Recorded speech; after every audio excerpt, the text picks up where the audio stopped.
What's going on, y'all? Big Vinny here. This is a Refined Life podcast. This over here is my buddy Jeff Suter. This over here is our special guest. And let me tell you how special she is. I married her. Whoa. Because I fell in love with her the first time I ever talked to her. This girl right here is amazing in every way. And I'm the lucky man that gets to be married to her. So that's awesome. And the thing that I love about her is that she often gets, well, pretty much her whole life has been underestimated. At every single thing it was, no matter what she was doing in life, people always thought because she was so little that she wasn't going to be able to do certain things. And then she has dominated so many of the things that nobody would have ever thought she could have done. And it was the opposite for me in my life. And I think that's why it kind of infatuates me with her is my life. I was always the big guy. I was always the biggest, person in the room and all that kind of stuff. Not necessarily was the tallest, but always definitely the heaviest. And I was always very strong. So I didn't have ever anybody that didn't think I could go do something that was a strength feat. And I think for her, she's accomplished so many things that has been amazing and then overcome so many obstacles along the way as well. So with that being said, I would like for you to introduce yourself as my one and only wife, Jenny. So I'm here with Big Vinny, and I'm Little Jenny. We rhyme. Yeah. The Vinny Jenny. Yeah, the Vinny Jenny train. Jump on it. I mean, never mind. So, you have, we got to talk to Jeff's wife a little earlier, which will be on a completely different episode. But you have started your journey in this health and fitness world, right? I want you to go all the way back to your first ever athletic type thing that you did when you decided, that you had to start doing something different. I want you to talk about that because I don't want to reveal the story. Yeah. So I grew up, like he said, super small, never on the charts in like weight and height. And my passion was music. I always sang. I was in theater. Really, really did well at that. But my senior year of high school, I had to take one more active class, a gym class, which I hated. I was not athletic. I was the girl that wrote my own note to get out of doing anything because I didn't want to get hit with the ball or I wasn't good at it. I couldn't run. But my senior year of high school, I got thrown in a women's weightlifting class because it was the last thing that was open, and it was with all the athletic girls. So the very first day in weight training, and I had no clue what I was doing, we all stood around the bench press. So the bar's 45 pounds. And day one, everybody just wanted to see how much they could bench press. So everybody goes, and they're lifting huge weights. They're adding weights onto the bar, and I'm nervous as all get out. I've never lifted a weight in my life. I'm like 88 pounds, maybe 85 pounds at the time. And I get up there to lift this bar and couldn't budge. I'm pushing. Just falls right down to the chest. And everybody laughs. And I'm like, I am so embarrassed. Like, I hate this class. I have a whole semester of this. Mm-hmm. So the whole basis of that class was how much strength you could get in that one semester. So it was up to you if you wanted to work. Yeah. If you wanted just to hang out and chat with your friends, you could do that too. But your grade was based on improvement. So day one, couldn't lift the bar. I decide I don't like to be laughed at. And I'm going to work hard, and I'm going to figure out how to weight train. And what I found was my little arms started shaping up within like 2 weeks. And I liked the way I was looking, and I could feel myself getting stronger and learning, and it was something new and exciting. But the last day of that one semester, we all get back around that bench, and I get up to do mine. I pump out 95 pounds. Yeah. Again, weighing like 85 pounds. Yeah. So I was benching more than the athletic girls. And so I thought, wow, like I'm actually really good at this. So that kind of translated into college, and my roommate was a power lifter. And I was like, well, I know about weightlifting. I did a semester of it, and I can bench 95 pounds. Yeah. So that was the start of this passion that I had that kind of came out of nowhere and kind of came out of me having to be in that class that I really didn't want to be in. Yeah. That was the beginning. I can confirm. I mean, I see her videos. Yeah. Strong. I tell people all the time, I'm like, she's probably the strongest female we know. Yeah. I mean, pound for pound, she is the strongest person I know. I've watched her.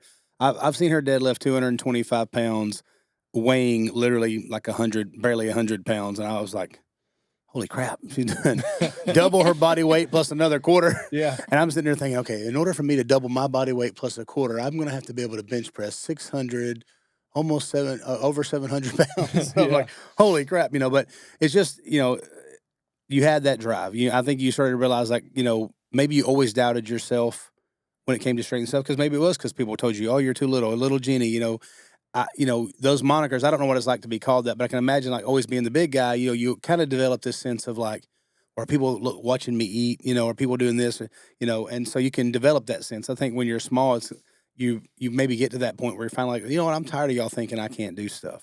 Mm-hmm. And so you had this music dream, and I know I want you to be able to tell your own story, but you have this music dream. You've graduated high school now. You're ready to make the jump. Right. And so what was it like when you said to your mom, hey, I've been applying for schools, and I've applied for Belmont in Nashville, Tennessee, 7, 8, 9 hours away, however far it is. I've applied to these schools and made you think, I'm going to leave every friend I've ever had, every person I've ever known. I have no connections, no anybody there. And you're going to, at 18 years old, you're going to make the jump to Nashville, Tennessee, and live on your own and go after this thing and go to college there. So tell me what that was like, and what was that? What made that final decision for you? Yeah, so I grew up in a really small town where a lot of people don't leave. And I was set to go to school in North Carolina, where it was going to be a lot cheaper. And at the last minute, somebody told me, hey, there's a school called Belmont University where you can actually go major in singing country music, which is all I wanted to do. And I go to my parents and I'm like, look at this school. And they look at it and they're like, Jenny, that's a private school. Like, yeah. I don't think it's doable. Yeah. And I, you can't tell me no when I get my mind on something. And I knew, I was like, as soon as I saw Belmont, I knew that's where I was going to be. So I was working a job and I paid for my application. I filled it out without telling my parents. And a couple weeks later, I get a letter in the mail that says, your audition time for the School of Music at Belmont University is this date. So I go to my parents and I'm like, all right, you guys have to take me to Nashville. Like, I have an audition. And so they went along with it and they were like, she's going to hate it. She'll hate being that far away. And they brought me out and it was like, I think in the fall, it was rainy, cold, and I loved everything about it. And I was like, this is where I'm going to be. I auditioned, nailed my audition, and I got a letter in the mail that actually said, you made it to the School of Music, but we need to have you retake your ACT and SAT scores, which I was not focused on school at the time, but I did great. Like, I had a 3.999 GPA, and I thought, I've taken it like twice, and I don't know how I'm going to get any better. It actually was not bad scores, but for Belmont, it had to be a little bit better. So I called the admissions office every single day, begging them, telling them, look at my resume, look at everything I've done. Like, I'm smart, I'm a hard worker. Yeah. And I think I just bugged them to death that they we got to get this girl sent me an acceptance letter.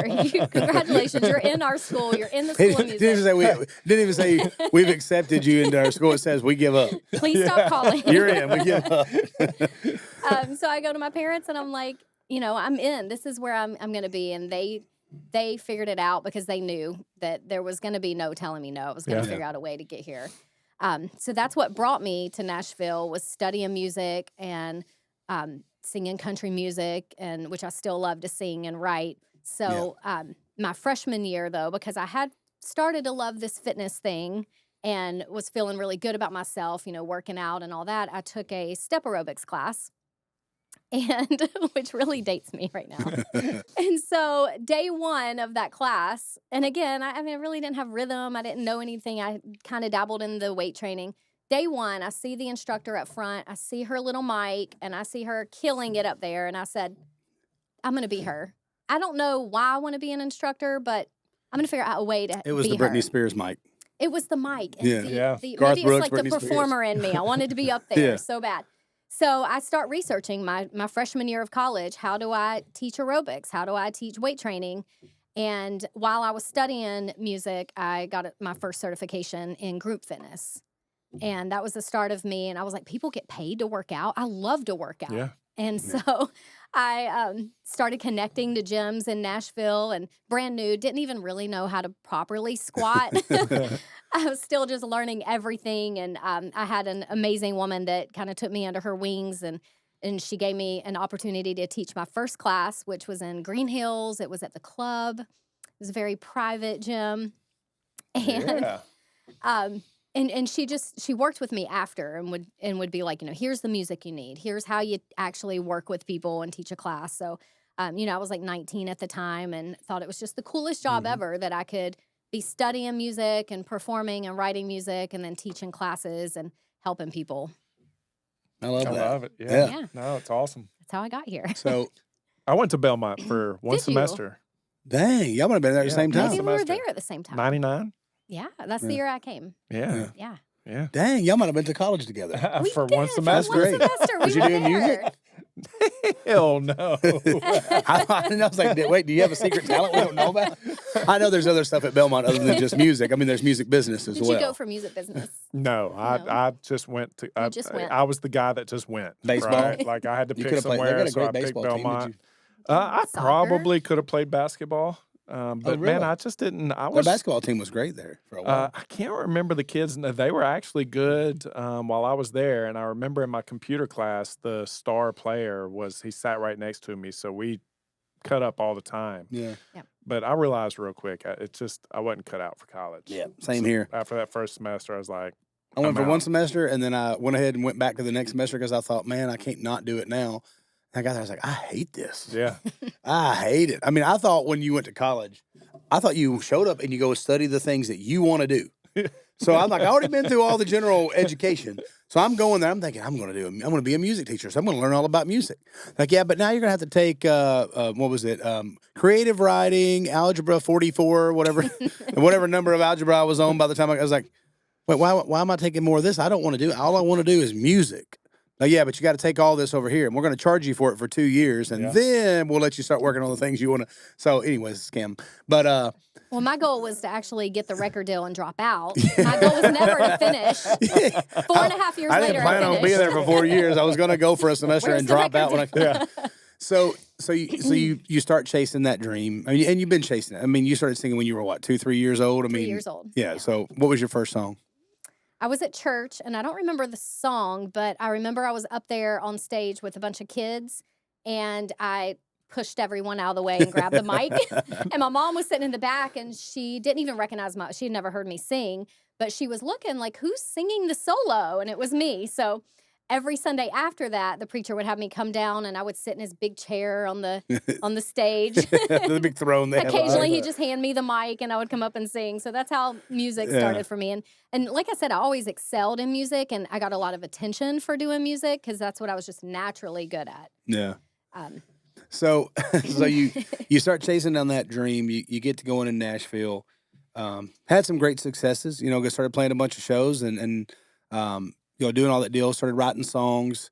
Had a couple of potential record deals on the table that didn't just pan out, mainly because of what they were looking for at the time. That she was kind of at the time she was, first she was blonde and then she went into the redhead thing, and I think she tried to follow what a couple people want to do. But at that time when she was getting ready to come, they had switched to wanting these females that were hardcore country. Gretchen Wilson, they wanted the redneck woman. They weren't looking for the petite blonde anymore. They were looking for the rough and tumble, and I can't remember who it was, like Ashton Shepherd and. Well, and I think it was just a timing thing for me. Not Ashton Shepherd. What was that girl's name? Anyways, there was several of them. You're out there. You're going after these things. You're doing what your focus is and all that kind of thing. You get to a point where you're like, okay, and you were invited to a lot of big events. We won't get into all that, but you get to that point where you're like, is this what I'm supposed to do? And at that point in your life is about the time I think that you had started to say that you had found some new habits and some new hobbies. So I want you to talk about that, and because this girl is a world champion, 3rd-degree black belt. And did you get your 4th, or you started headed towards that? I was headed towards getting the 4th, but she's world champion, 3rd-degree black belt in Taekwondo, and it wasn't any path that anybody would have thought you would have started down because you were here to do music, and look at me, I'm up on stage stealing the microphone from the preacher and all that. So tell us about that, because this is where I think the fitness journey starts from. Hey, I'm coaching and I'm doing some group fitness to like I'm becoming an expert in something, So I want you to talk about that. Yeah, so like you said, I was doing music, I was playing shows, and then during the day I was personal training. So I would play shows at like midnight, stay up all night, train my clients at 5:30 in the morning, teach classes. I was, always on the go. but I was always so passionate about learning different things within the fitness. So I started accumulating a lot of different certifications and teaching a lot more than step aerobics. I moved away from that. I was teaching the cool things.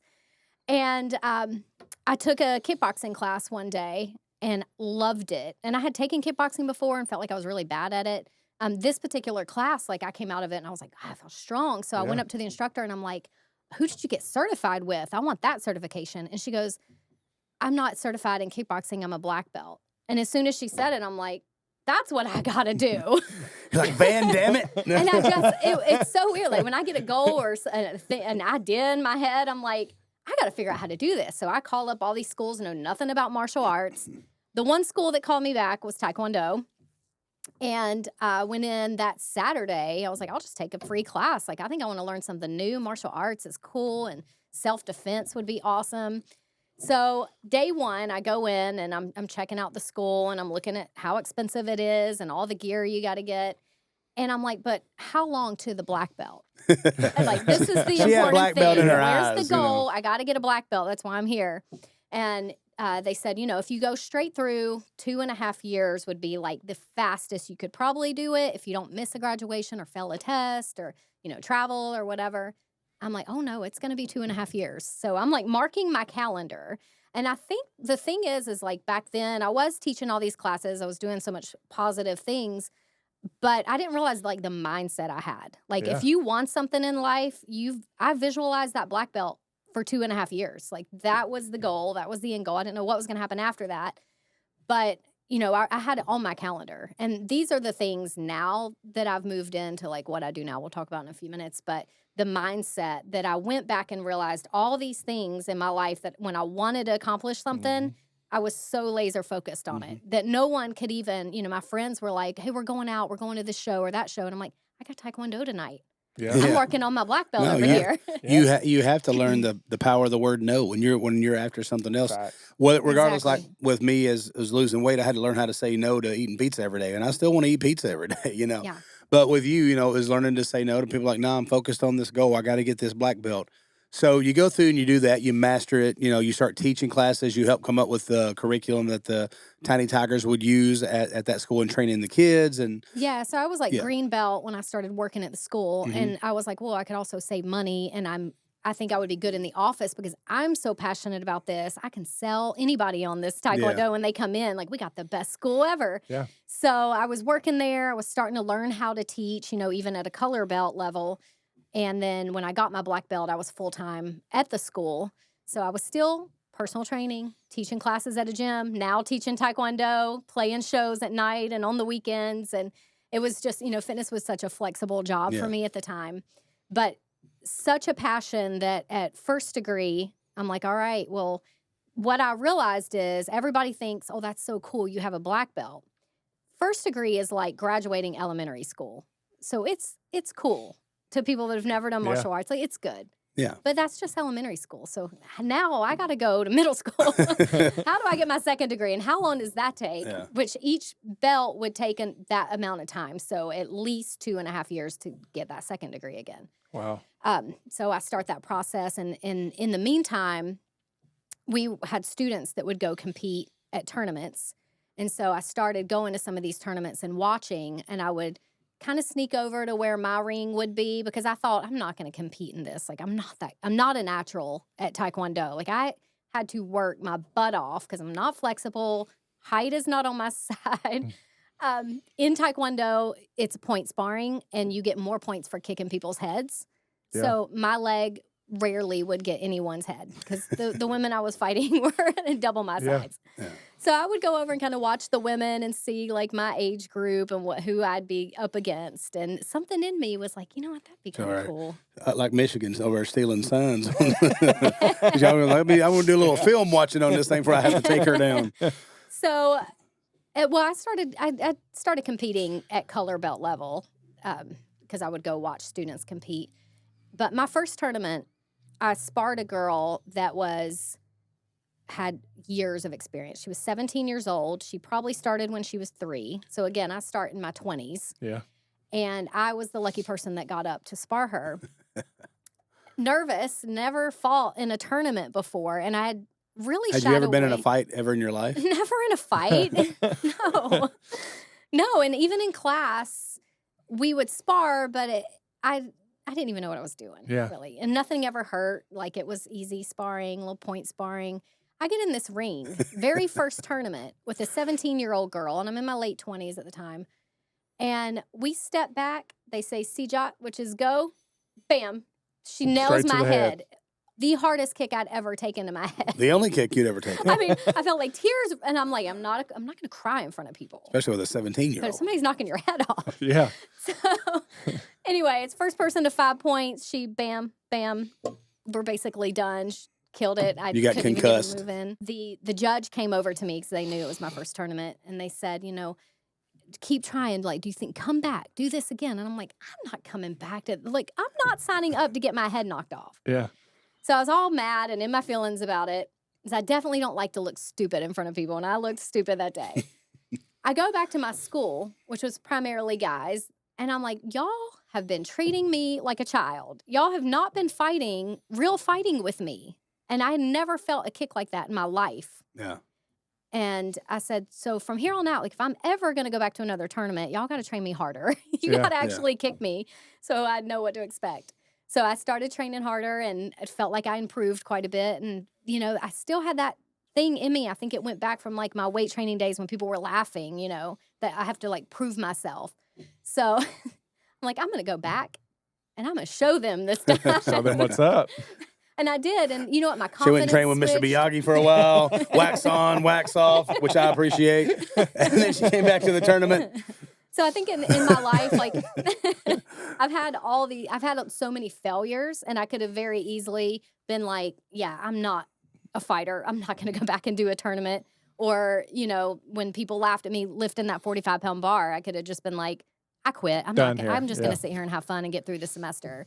But there was always that drive in me to do a little bit more and see what my body could actually do. So, yeah, I went back and I started dominating. And then I hear there's this thing of world champion. So, of course, I'm like, well, how do I get to be a world champ? Well, you have to compete for a whole season, and you have to make the top 10. You can compete in form, sparring, and weapons. So, of course, I want to do all 3.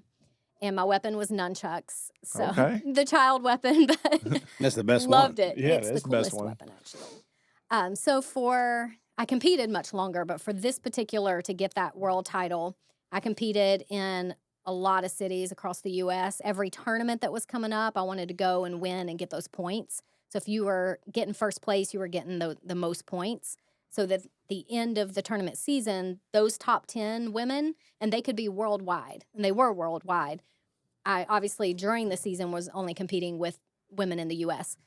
So at the end of that season, you fight those top 10 and for that one title. So the whole season, all I pictured was world champ.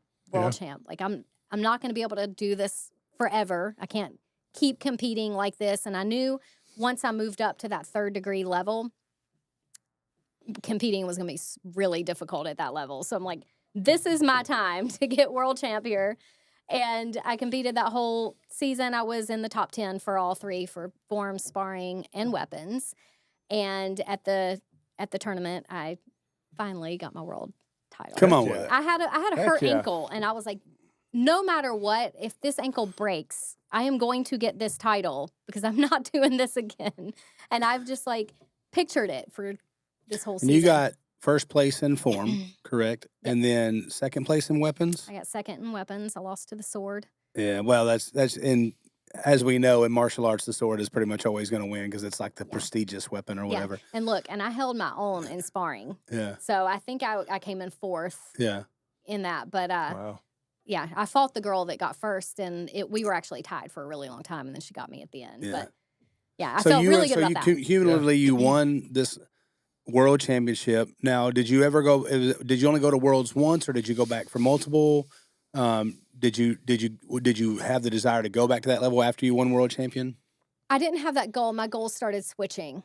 So after the world title, I'm like, what's my next? I'm always looking for that next goal. Yeah.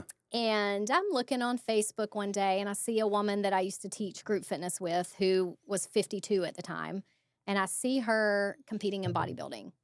And I see how shredded to pieces this woman is. And I'm like, wow, like I work out so hard and I do not look like her. Like I know I'm strong, but I don't physically, I'm not looking like that. So I reach out to her, just admiring, the work she's put in. And I'm like, tell me more about bodybuilding. Like, how do you achieve that look? What are you doing? And I said, will you train me? And she goes, no. She was like, I have a coach, but I can lead you to coaches, in the area if that's something you want to get into. And that was my next thing, and I was still training in martial arts, but I just, I got that title and it wasn't in me to go back for another title. I wanted something different. I wanted a different title. So I call up a coach and I'm like, I want to do Music City Muscle. And the coach says, that's in 8 weeks. I'm like, okay, well, can I not do it in 8 weeks? He said, well, most of the time, like, you got to at least have 12 weeks to prep for a show. And I knew nothing about shows, what you have to do, what all it entails. I just knew I wanted to do it. And I thought Music City, because it was here, would be great. Well, partly because you were in athletics and because you were in martial arts, you had the muscle mass. And it was literally learning how to condition the body the right way so that you could show that muscle mass, correct? Right. That's what ended up happening, because I did end up doing it in 8 weeks. And each week I was checking in with the coach. He was like, we'll just see. I'm not going to tell you that you can for sure, because, I'm not going to compete if I'm not going to do well and be my best. And so he kept saying, we'll train for it. And then I'll let you know each week if I think you're going to be ready. Because he judges these things, been in the business for a long time. And so about week 6, he was like, oh yeah, you're competing. I had just completely switching my nutrition, adding You went from being a vegan, supplements. right? Wasn't you a vegan? I was a vegan, eating 1,200 calories a day. And so that was the first thing my coach was like, what's your reason for being a vegan? Can you eat meat? I'm like, yes. He's like, we got to get your protein up. Yeah. Especially with everything I was doing, because I was still on my job was just physical all day. Plus now I'm doing this bodybuilding regimen, and now I'm doing 60 minutes of cardio in the morning, 60 minutes at night, plus everything else. Yeah. So I needed protein. So shifting the diet immediately shifted my body. And 8 weeks out, shredded to pieces, ready to rock the Music City Muscle, nervous as all get out. I had literally no idea the money that goes into competing in Costs a lot. bodybuilding. The bikini alone can be up $200. to like 700. Keep in Or mind, she's more. talking about the money that you have to spend to compete. to put on the show that other people get money off of. Yeah. Yeah, there's the tan and the jewelry and this bikini and the heels and the hair and the whole thing. Yeah.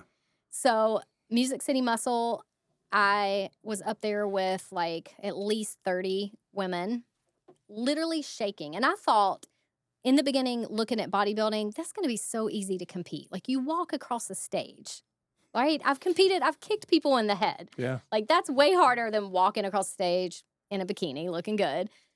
Oh my goodness. Like all the work that led up to doing that bodybuilding show was way harder than I thought. Like you can't go off that diet at all. Like everything is calculated, and the day of the show you're depleted. You dehydrate, you're hungry. So way harder. I mean, like every muscle in my body was shaking on that stage. And my goal was really And when just to that do girl's it. passing out beside you. 2 girls down. My coach, I had him in my head. He said, no matter what, you hold your pose. You don't lose your face. You smile, no matter what. So I'm up there shaking, trying to hold my composure. 2 girls down, just falls out on the floor. Oh, no. And I'm like, looking, but They I'm just kick her off smiling. the stage. Roll her off, throw her in the Is she alive? She's gone. Well, she's out. Well, that's one less one less competitor. They immediately came off the stage. I held my composure. But I'm thinking in my mind, I'm really proud of myself for achieving just being up here really was obviously I wanted to win. But I will tell you this about the mindset I talked about earlier. As I was training for that 8 weeks, every time I was on that treadmill, what was going on in my head was, you're going to be in the top 5. You're going to be in the top 5, top 5, top 5. Day of the show, I placed 5th in my first show. And so I'm like, maybe I should have kept saying I'm going to be number 1. Yeah. Number 1. I feel like I spoke that into existence. Thoughts become things, Well, manifestation is real. Yeah. I came in 5th, and I was really, really happy about that 5th place. It's crazy. There's probably, girls in there that had been doing it. This is their 4th, 5th, 6th show. place behind you, you know, and they're like, you know, and obviously, you know, there's a lot of things that go into the bodybuilding judging. It can depend on what those individual judges like and all that. We've learned that along the way. So you go from that first show all the way to, you know, winning several, you know, different shows, getting qualified. You won, it was here in Murfreesboro, what was it called? The Flex Lewis?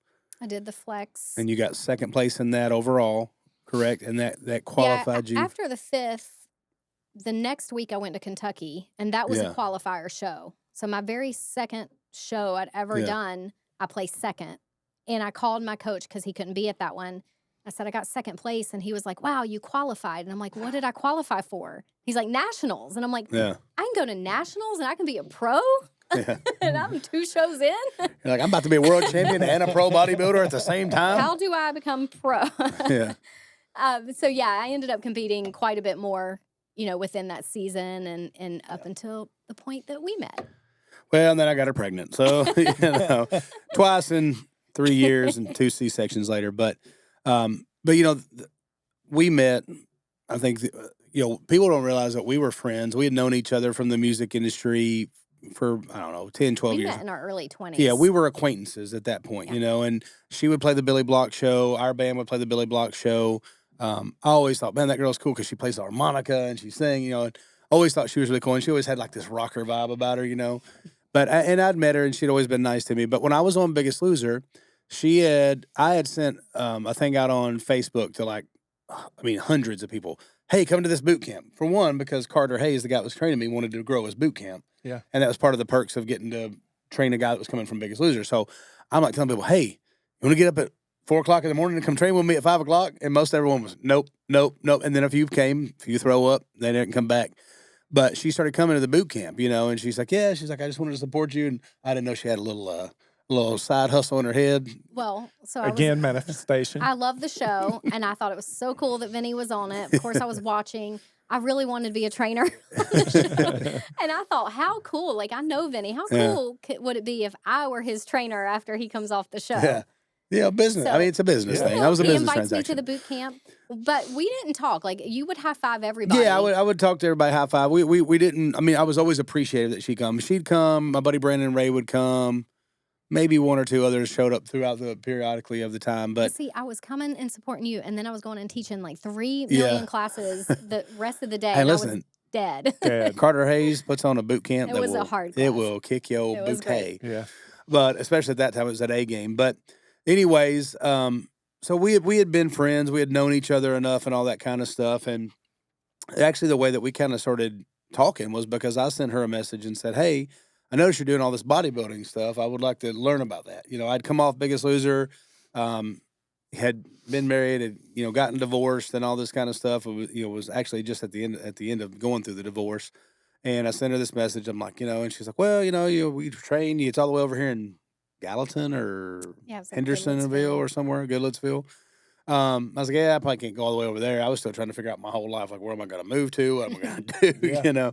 But we ended up, you know, talking back and forth and realized that we had both, you know, going through divorces, you know, had, you know, some stuff that had happened for both of us, partly because of our transformations, because I had lost all this weight and then my ex-wife was not really attracted to me anymore at that point. She had this whole bodybuilding change and kind of a very similar thing happened with her. So we didn't, you know, you never know that when you're trying to go in and better yourself and you're trying to do better, you don't understand that somebody's version of you that's perfect for them may not be the version of you that you think is perfect for yourself. Yeah. You know, and I don't mean that, I mean, obviously we're not just judging it off of your body style or whatever, you know, we can all go up and down and fluctuate and change in that. But, you know, if you don't appreciate somebody's drive and you don't appreciate and you're not supporting their goals, I think you can very easily become somebody that's not important to them. Yeah, fact. You know, and so anytime that, you know, since we've been married especially, but even before, obviously, that I've wanted to accomplish something, you know, and I tell her, I'm like, man, I got this idea, I want to do this. She always supports me. Now she'll tell me like, hey, let's think about the good and the bad of this, and she'll weigh it out more analytical than me. Whereas I'm like, let's go right now, you know. Yeah. But she'll always support me and say, hey, if that's what you want to do, you know, then go do it. So we get together, we ain't got nothing. I mean, we're in a duplex with brown recluses everywhere. And it was at first it was me and her, and then my brother and his wife. and we were renting this one part, the upstairs of a duplex, 1 bathroom, 4 people, tiny. I mean, what was it? Maybe We had the dogs. We had 3 yeah, dogs. we had 3 dogs, maybe 1,000 square foot, not even that. And I'd reset my whole life, because I'm like, dude, I ain't got nothing. I was used to make, when Trailer Choir was kicking, I was making $200,000 a year, and so I didn't invest it at the time. But anyways, we don't really got nothing. She started coming out and playing on the road with us some and playing harmonica and singing when we could afford to take her and stuff. And I was just rebuilding that entire side. But we end up, falling in love, getting married, having the babies, all this stuff. She had done all the competing things. She was working at Orange Theory. I was still getting as many odd and end shows as I could and speaking engagements and all that stuff. And she got pregnant, had the baby. When she came back, we thought, well, we had gotten this apartment that we really couldn't afford, but she had By the way, we got pregnant 1 month after getting married. 1 month, yeah. Wow. And we actually got pregnant 1 month afterwards. A lot of people were like, oh yeah, so that's why you got married. I'm like, no, we No, we do really- the math, but anyways, I was like, I mean, I wouldn't have minded if we did get, that way, but she didn't even think she could have kids. Like the doctor told her she couldn't because of PCOS. Doctor told her, you're probably never going to be able to have kids and all this other stuff. So when she sent me the cake, she got this cake that said, you plus me equals 3. And it put on the thing. Well, when I already thought we had already said, okay, we're going to get this RV and we'll go travel when I'm not on the road and we'll go to beaches and play music for people. Like we had this whole thing kind of catered out, mapped out, whatever you want to call it. And then I see this and I look at her, I'm like, babe, my brother and Anna's going to have a baby. And I was like, yeah. I was like, I got it. I had you a card, and you were like, "What's this card?" And I opened up, I was like, then I realized, and then I saw the she had the test, the pregnancy test. I'm like, wait, what? We were having a baby? What? I was Surprise, like, I can have kids. I was so excited. I'm like, I don't even know how we're going to pay the rent this month, but I'm glad we're having a baby, But, one thing led to another. We ended up moving to this, I was like, dude, we can't have the baby in here. You got brown recluses running around everywhere. Yeah. They weren't very reclusive. They were just out there hanging out. But anyway, so we ended up getting in this apartment, the dwell, and, we had worked out a deal with them. I can't remember. I talked them down to like $1,500 a month or something like that, plus a storage unit. I mean, Plus, I was personal training out of the gym. and we weren't supposed to be, but she personal trained several clients out there, but we were just doing what we could. She's pregnant. She, Orange Theory, she was like the head, like everybody loved her. She was the best coach. She had all the best shifts, all that kind of stuff. Well, while she's gone, in the pregnant leave at the end, and she trained right up until time to go have the baby. But when she came, she had to take her kind of I think it was a 2 or 3 week leave or whatever it was. Maybe it was 8 week leave. So she takes that and she goes back, and they just don't give her the classes back, And so it's like all of a sudden, and I'm like starting to freak out because I'm making as much money as I can, but I'm like, dude, I got to figure this out, And so we decided, we're like, hey, we're going to move to this lesser apartment, Well, sure enough, we get there. We get about a weekend. Brown recluses everywhere. I'm like, son of a biscuit. Brown recluses again. So after being there for like 3 months 3 or 4 months, whatever, we got there in June. We ended up moving by October. We had to break the lease. They were like, no, you can't break the lease. I'm like, there is brown recluses everywhere. Now and I asked them specifically, did I not, before we get into this place? I said, do y'all ever have any problem with brown recluses? No, never. I'm like, okay, cool. We ain't worried about that. I can get rid of any other kind of bug, but brown recluses, you can't get rid of them. You burn the whole place down, build another house there. They're like, hey, we're back. Yeah. There's a guy, we just burrowed down in the ground and hid out for a few years.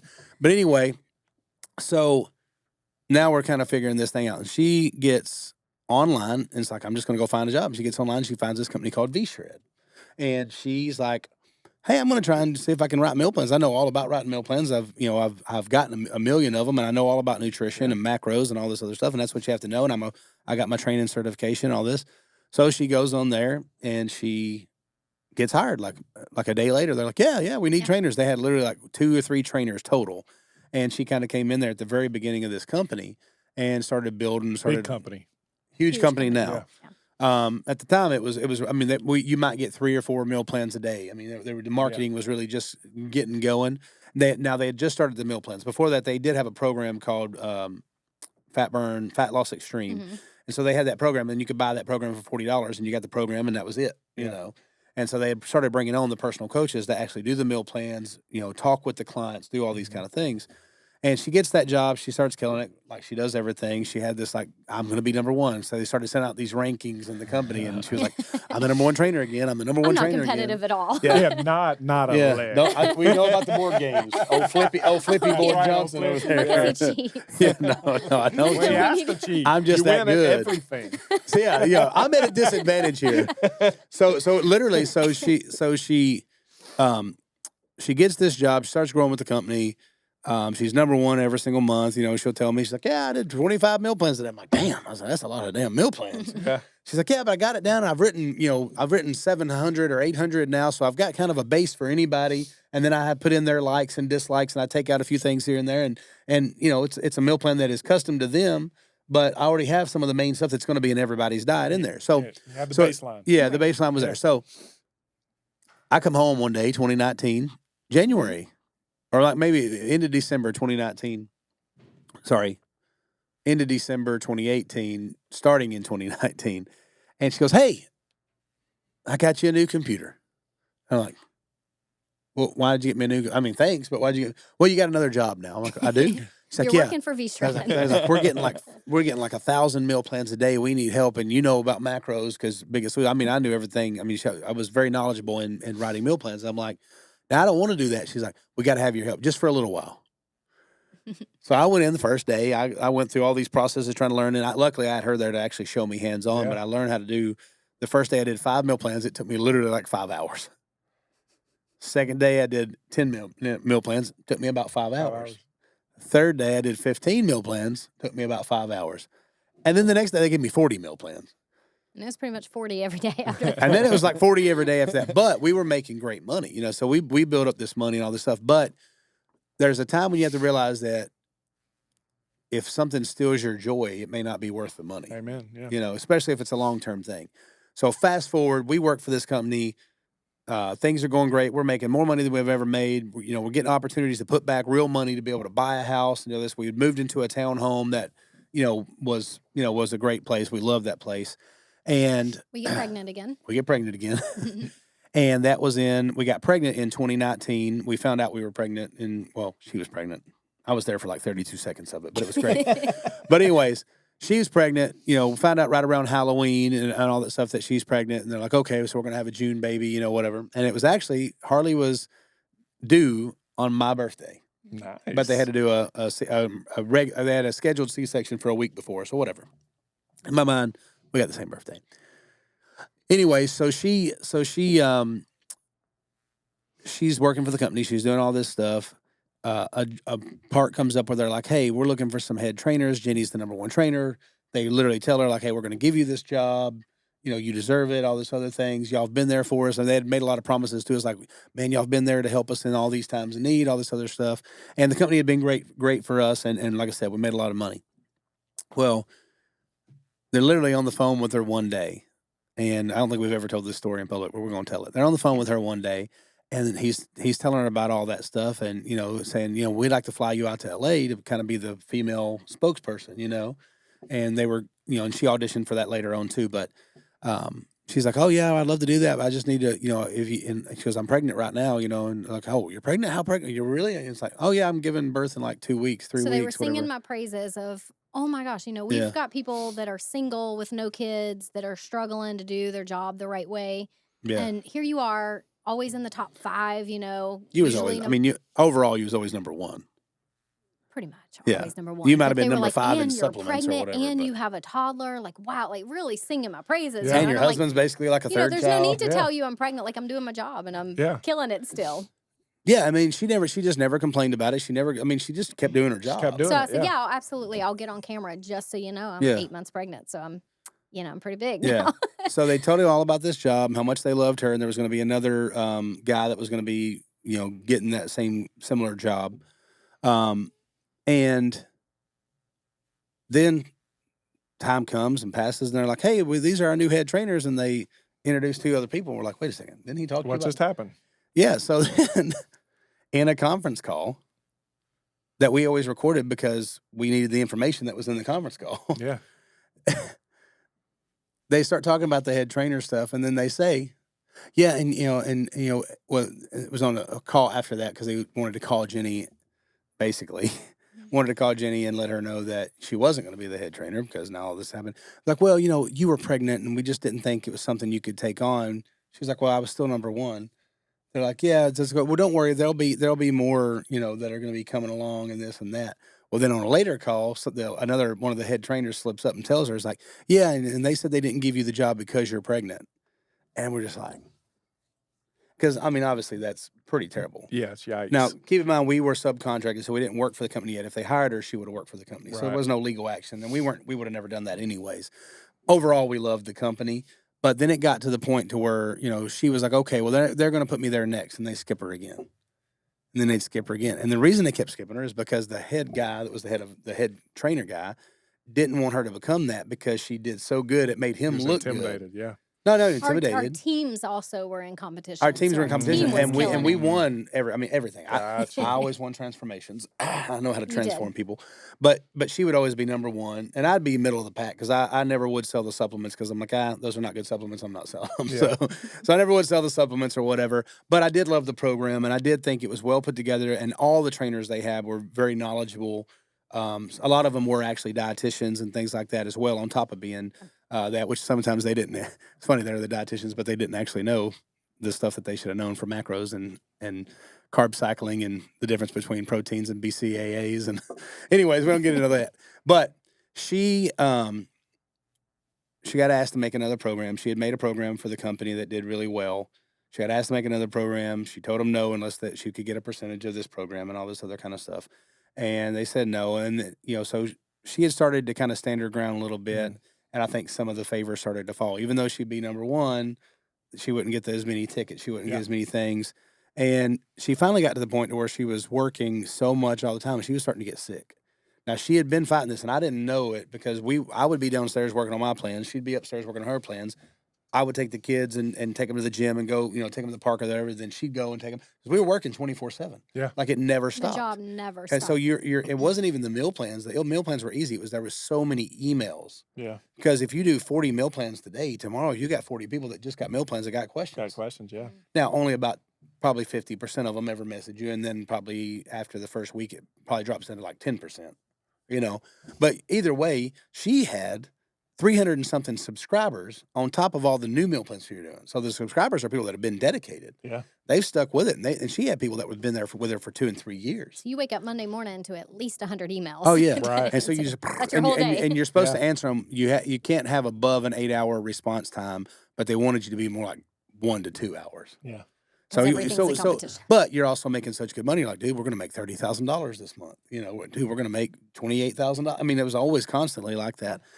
And so we're making all this money, doing all this stuff, and then kind of started to realize that they didn't respect her worth. And I think part of that was because they couldn't have came to her with a salary that they could have went to some of the younger trainers with. They had to come to her with $100K plus salary, which is what the other folks had gotten, and we don't know the exact number. We just know it was worth stopping what you were doing where you were making. We were making over $100,000 a year piece. She was doing more like 130, 140 than, I was a slacker, but whatever. We also had music. But I was still on the road, still touring. playing. Yeah. She would literally call me like, "What are you doing?" I was like, "I'm sitting here doing meal plans on the road, driving down, Jared's driving. I'm over here typing out meal plans." Anyways, she decides that, hey, I got to do something different. She quits. We had gotten our house. We got approved for everything. We sold our house. She decides that she's like, hey, I can't do this anymore right now. Yeah. We've got some money put back because of selling the house. I want to focus on, doing this other smaller company over here that I have. I know exactly that they're only asking me to work 20 hours a week, all this other stuff. So I'm like, well, if that's what you think, I said, just know, if you take that job, you're literally losing probably $6,000 a month. I said, but we make good enough that we can absorb that and it'll be fine. So what a blessing that you could say, hey, I could let go of $6,000 a month. Yeah. And it was definitely hard to let go of that money. Mhm. And at the same time, though, I felt like, even though I'm here with my kids, I'm not here with my kids. Yeah. And especially with Harley, like that first year is a blur to me. Like it Yeah. was a lot of trying to work and Well, she was born during COVID. Yeah. Yeah. We thought we was like, dude, what are we going to do? I lost all my shows and I was worried because I'm like, dude, I lost all the shows. Like that's how we made the lion's share of our money at that time. She was doing good on V-Shred already. And I was working there too, but I But we would didn't make know a lot what was of going money. to happen. We didn't know what was Yeah. going to No happen. one knew what was There's going a to lot happen. of unknowns, So yeah. then we're sitting there thinking, well, dude, if people can't go to their jobs, how are they going to buy extra?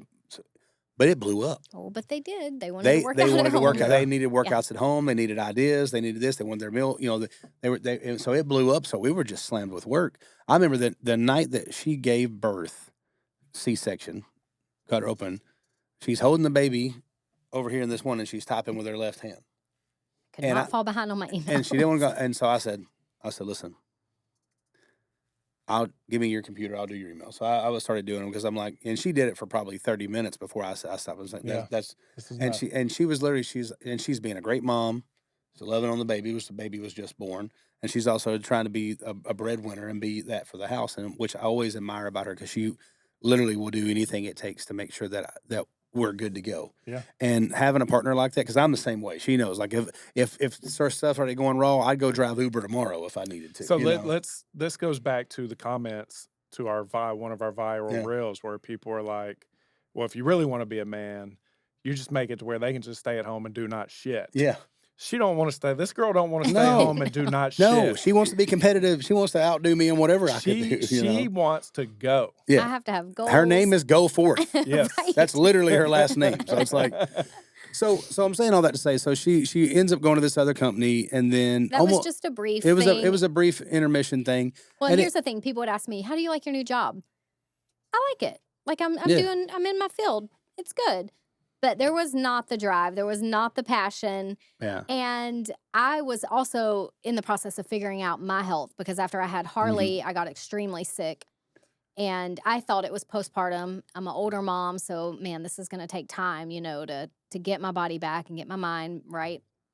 And time kept going on. Of course, there was stress, just with life and the jobs and moving and that kind of thing. But my health just kept dwindling. Like every day I woke up and Vinny's like, how you feel today?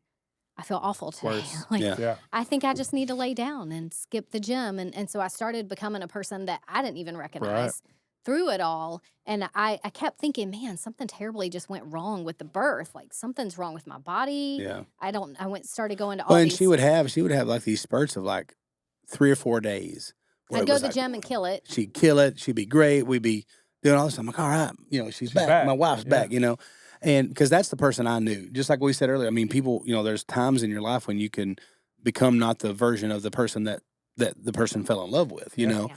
And so I was like, where is my girl that like wants to go after it, that wants to get up every day and grind with me? And that's one of the biggest attractions I had. I mean, obviously she's gorgeous, but outside of the physical attraction I was attracted to her work ethic. I was attracted to her thing. So we got on this point. At first, I was like, are you okay? No, I'm not any good today. Okay, well, I'll take the kids and I'll try and keep them out of the house so you can work. And she was working. I mean, she was working her butt off.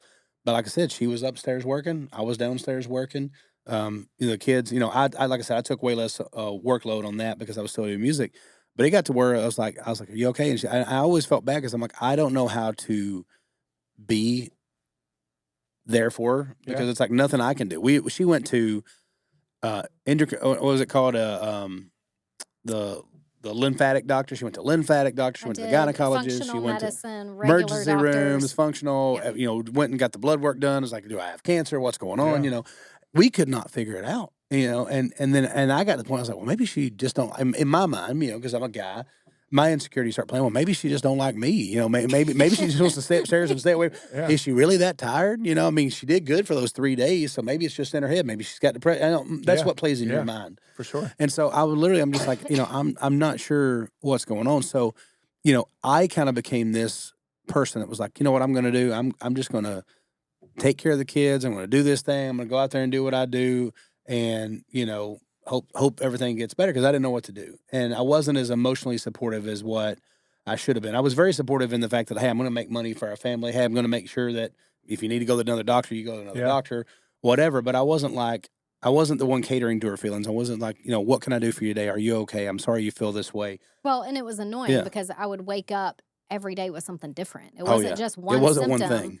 I was for like almost 2 or at least 2 years walking around like I was pregnant. And in fact, this wasn't like a couple of month thing. This was over 2 years.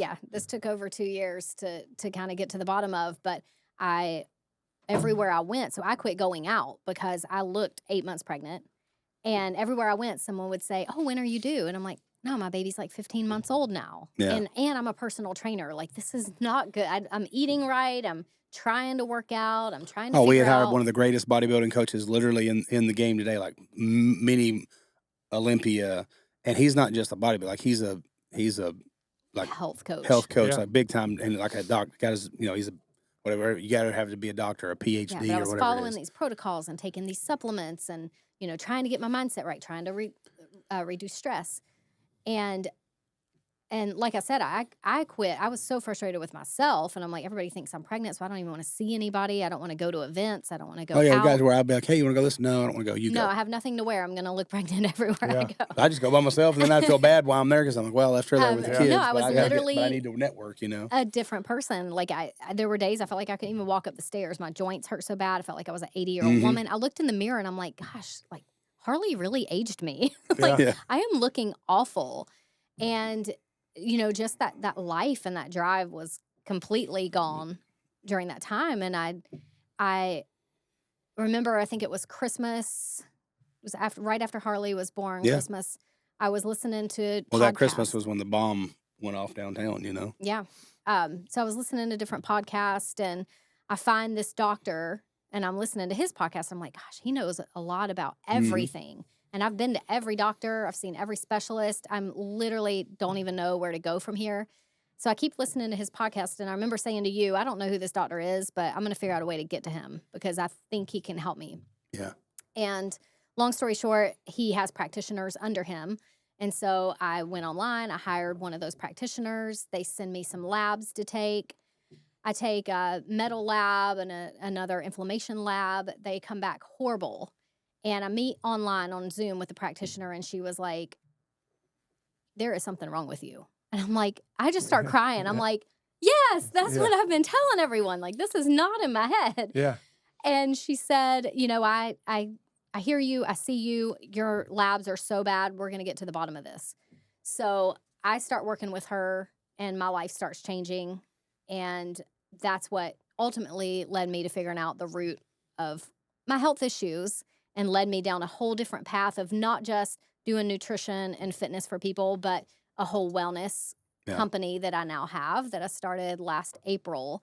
And I went back to school, got my certification to be an integrative practitioner because, my problems might not be the same, but how many women are eating right, trying to work out, trying to be a mom, and they feel horrible. Men too. And men too. Like if your hormones, or if there's something in your body that you haven't dealt with and that you haven't gotten to the root of, you can work out all day long or change your diet and you might not get the results. Yeah. And so that's the passion I got from figuring out what my issues were to being able to help other people get there and know that, like, I will never take it for granted again, like the energy that I now have coming out of all that. And I literally am like a new person. So now I have a new passion of helping other people get there. And the goal was to be healthy from the inside out, Amen. Because she started learning, like, she had always had this phenomenal outer shell that was shredded up, not always, but she'd always been smaller her whole life. But